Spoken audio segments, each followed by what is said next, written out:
So, have you ever wondered why a simple, quick trip to the store almost never ever goes exactly as planned? Today, we're going to sit down and peel back the layers of a machine we all walk into every single week. Think of it like a giant puzzle, a machine specifically designed to control your brain and, you guessed it, your wallet. I mean, we've all been there, right? You walk in, you literally just need a carton of milk, and suddenly you're at the checkout counter with a basket completely full of snacks, just kind of wondering what on earth just happened. Well, I'm here to tell you it's not an accident. And hey, it's not a lack of willpower on your part either. It is over 100 years of highly calculated retail engineering. They designed the store to make you do exactly that.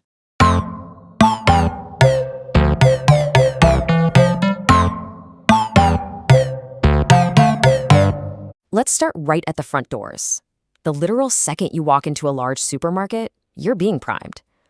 You almost always see fresh flowers or smell a bakery right away, don't you?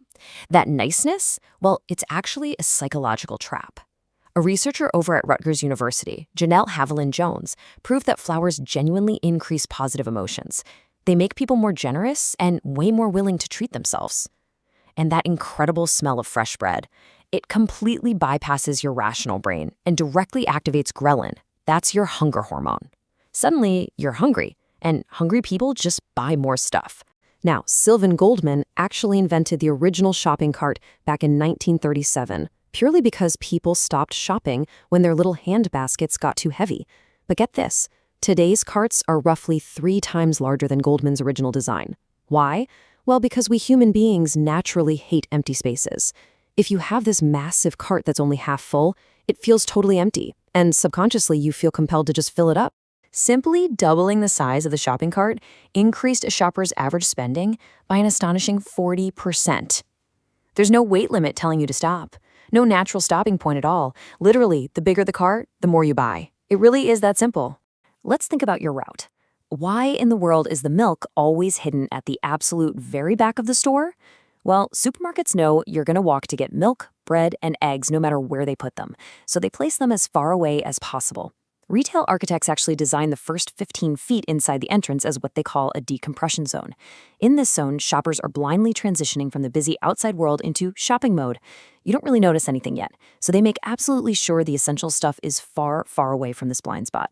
To get from the fresh produce up front to the dairy section at the back, you are forced to navigate through a literal maze. Notice how all the healthy, fresh, essential products are on the perimeter, right? The outer walls.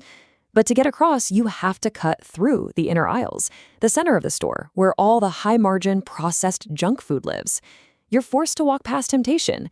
And studies show that for every extra minute you are trapped inside navigating this maze, you add roughly $2 to your average spend.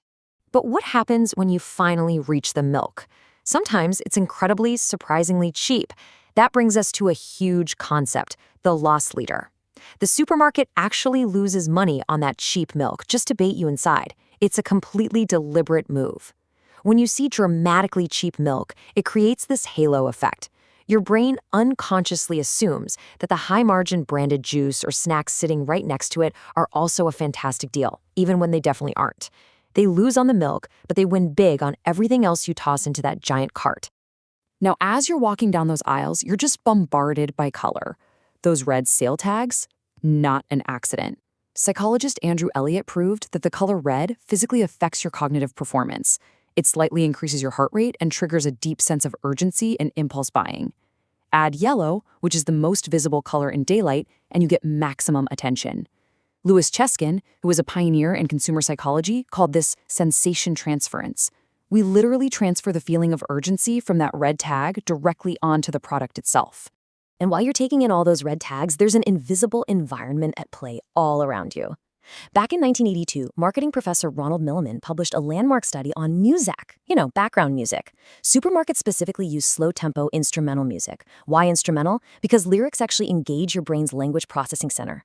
Purely instrumental slow music keeps that part of your brain totally disengaged, making you way more susceptible to those visual sale cues we just talked about. And here is the truly shocking result of that slow music study: a 38% increase in sales volume. 38%. This happens because of a neurological phenomenon called entrainment. Human beings subconsciously synchronize their physical movements to the tempo of surrounding sounds. So that slow music literally forces you into a slower walking pace. Slower walking means more time spent looking at products, and more time looking directly translates to a 38% jump in what you put in your basket. Wild, right? So why are you walking so slowly? What exactly are you looking at?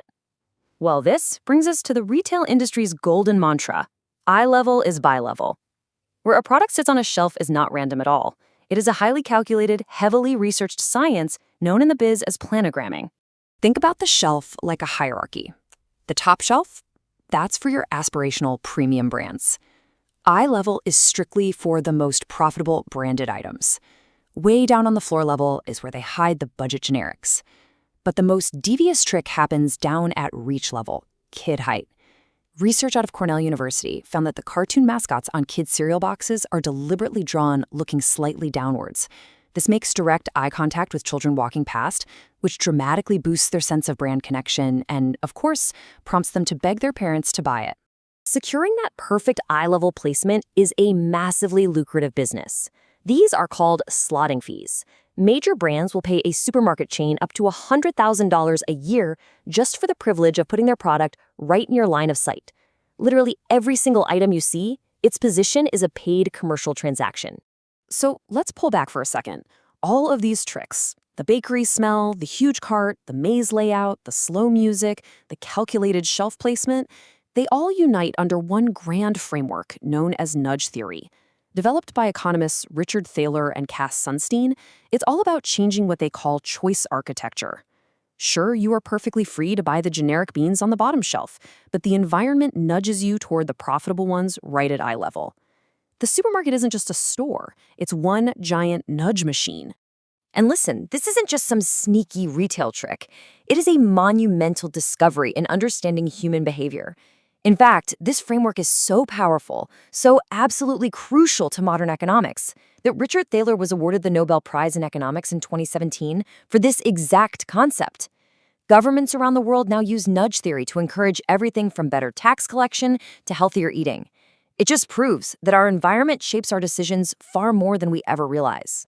But here is where I'm going to give you some warm, fatherly advice, okay? You aren't helpless against the machine. Simply being aware of these hidden systems is your absolute greatest defense. So, here's what we do. Shop with a written list to break that maze layout. Grab a small basket instead of a massive cart whenever you can. Never ever shop when you're hungry. Put on your own headphones with some fast, upbeat music to break that Muzak entrainment effect. And always, always remember to bend down and check that bottom shelf. So, as we wrap up this explainer today, I want to leave you with a little something to think about.